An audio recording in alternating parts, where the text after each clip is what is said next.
16वीं century में India और Dutch के बीच स्पाइस ट्रेडिंग हुआ करती थी। तब कुछ डच लोग सूरत में इंडिया में आकर सेटल हुए। उन्हीं में से एक डच कपल ने एक बेकरी खोली ताकि वहां सेटल हुए लोकल डच लोगों की डेली नीड्स को पूरा किया जा सके। थोड़े टाइम बाद जब वो डच कपल वापस जाने लगे तो वो बेकरी उन्होंने वहां के एक लोकल एम्प्लॉय दोतीवाल जी के नाम कर दी।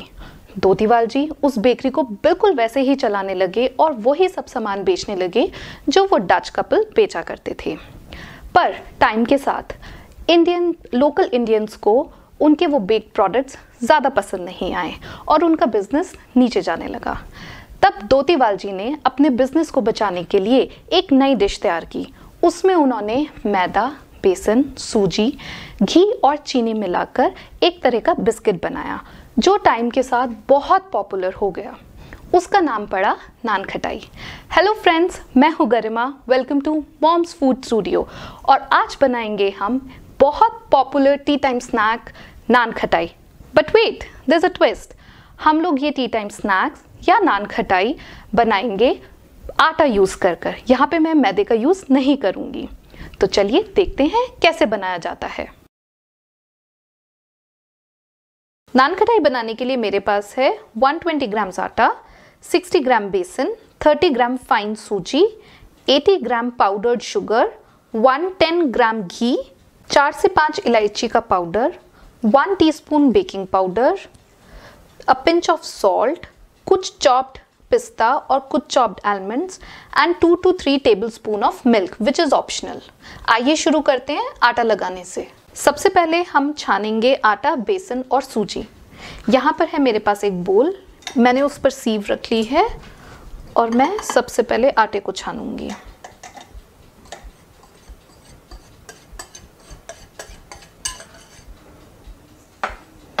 ये एक बहुत इम्पॉर्टेंट स्टेप है। सीव करने से आटे में, फ्लावर में या शुगर में जितनी भी इम्प्योरिटीज़ होंगी वो सब निकल जाएंगी। और कई बार आटा रखे रखे लम्प्स पकड़ लेता है, या शुगर को भी हम अपने कंटेनर में जब स्टोर करते हैं तो उसमें लम्प्स हो जाते हैं। छानने के प्रोसेस से ये सारे लम्प्स निकल जाएंगे। क्या आपने नोट किया, यहाँ पे हमने सूजी, बेसन और आटा 30 ग्राम, 60 ग्राम और 120 ग्राम में लिया है, जिसका रेशियो बनता है 1:2:4। वैसे तो नान खटाई बनाते हुए हमें कोई रेशियो मेंटेन करने की ज़रूरत नहीं है। हम इसे पूरा आटे में भी बना सकते हैं, सूजी स्किप भी कर सकते हैं, पर मुझे ये रेशियो बहुत अच्छा लगता है। उसका रीज़न ये है, बेसन नान खटाई में एक बहुत अच्छा फ्लेवर देता है और थोड़ी बारीक सूजी ऐड करने से एक क्रंचीनेस आती है जो खाने में बहुत अच्छी लगती है। पर अगर आपको ये क्रंचीनेस नहीं पसंद है या आपको सूजी का फ्लेवर नहीं पसंद है तो आप उसे स्किप भी कर सकते हैं। अब मैं यहाँ पर सूजी मिलाऊंगी।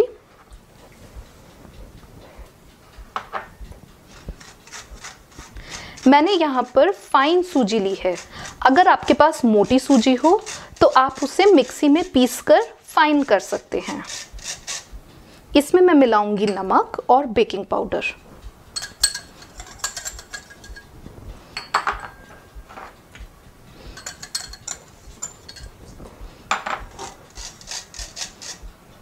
अब मिलाएंगे पिसी हुई चीनी।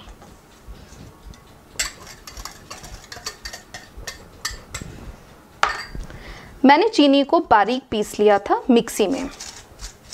आप अगर चाहें तो कैस्टर शुगर जो बाजार में मिलती है उसका भी इस्तेमाल कर सकते हैं।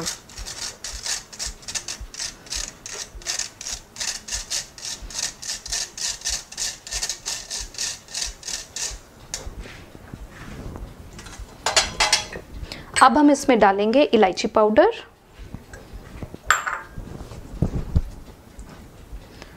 और घी डालकर इसे गूंथेंगे। यहाँ पर ध्यान रखिए, मैंने घी रूम टेम्परेचर पर लिया है। आप घी की जगह मेल्टेड बटर का भी यूज़ कर सकते हैं, लेकिन घी से फ्लेवर बहुत अच्छा आता है। और अगर आप घी यूज़ कर रहे हो तो ये बिल्कुल मेल्टेड नहीं होना चाहिए या फ्रोज़न नहीं होना चाहिए।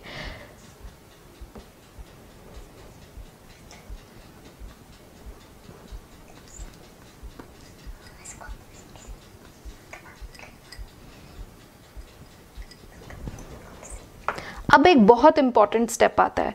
घी मिलाने के बाद हमें आटे को सिर्फ बांधना है, गूंथना नहीं है। गूंथने से बिस्किट्स च्यूई हो सकते हैं, लेकिन हमें क्रंची फ्लेवर चाहिए, क्रम्बली फ्लेवर चाहिए। वो आएगा घी और आटे को बांधने से।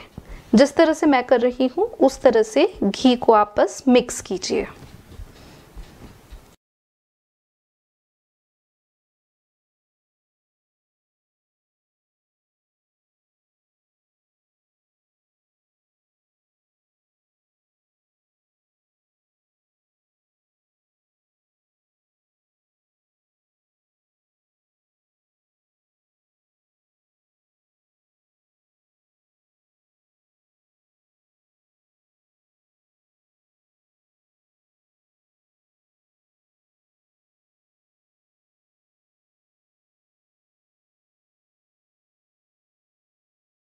मेरा आटा ऑलमोस्ट तैयार है। अगर आपको लगता है कि घी आपके लिए सफिशिएंट नहीं है तो आप इसमें 2 से 3 टेबलस्पून दूध भी मिला सकते हैं।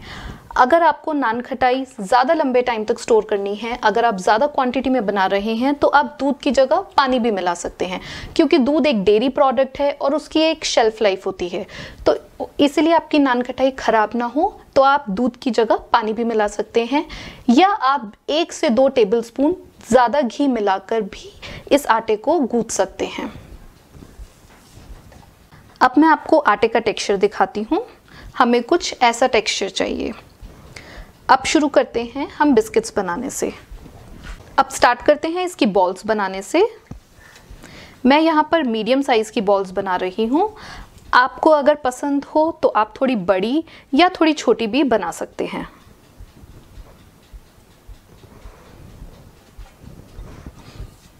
मैं आपको नान खटाई ओवन और माइक्रोवेव कन्वेक्शन मोड दोनों में बनाकर दिखाऊंगी।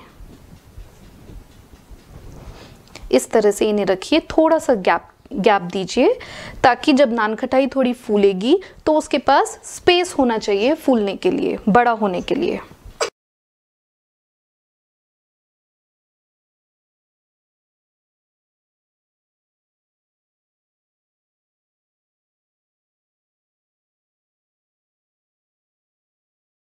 I even got one bite-sized ball. So cute.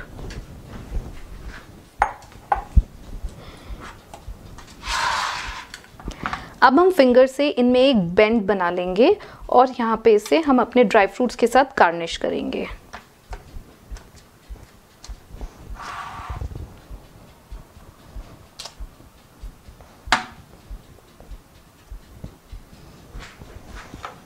Bend बनाने से ड्राई फ्रूट्स निकलेंगे नहीं।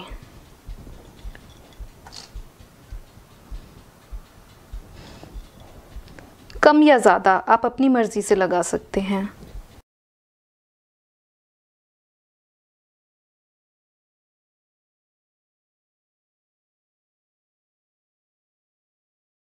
अब ये बेक होने के लिए तैयार हैं।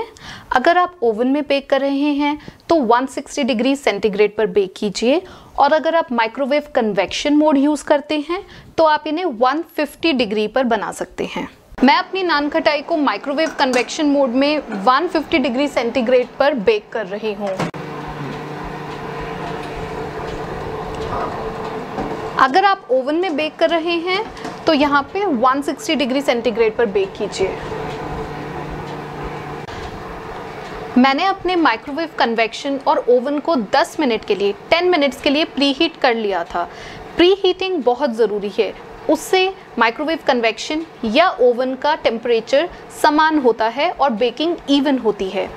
और एक चीज़ और, मैंने अपनी बेकिंग ट्रे को पार्चमेंट पेपर से लाइन अप किया था। अगर आपके पास पार्चमेंट पेपर नहीं है तो ऑयल, बटर या घी से आप ट्रे को अच्छे से ग्रीस कर लीजिए। उससे आपकी नान खटाई ट्रेस पर चिपकेंगी नहीं और निकालने में इजी होगा। यहाँ पर हमारी नान खटाई बनकर रेडी है। इनको बनने में माइक्रोवेव कन्वेक्शन मोड पर 22 मिनट्स लगे थे और ओवन में बनने में 24 मिनट्स लगे थे। अब मैं इनको निकालकर एक वायर्ड रैक पर ठंडा कर लूँगी। इसको आप इमीडिएटली नहीं खाइएगा क्योंकि ये बहुत गर्म होती है और बहुत सॉफ्ट होती है। इसको तकरीबन हाफ एन आवर से 45 मिनट्स ठंडा करने के लिए रखिए और फिर खाइए।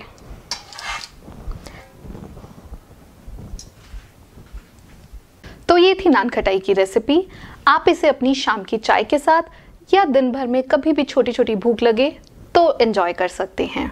Please do try it out and अपने फीडबैक्स मेरे साथ नीचे कमेंट बॉक्स में शेयर कीजिए। Please subscribe to my channel. फिर मिलेंगे एक नई रेसिपी के साथ। Till then stay healthy and bye.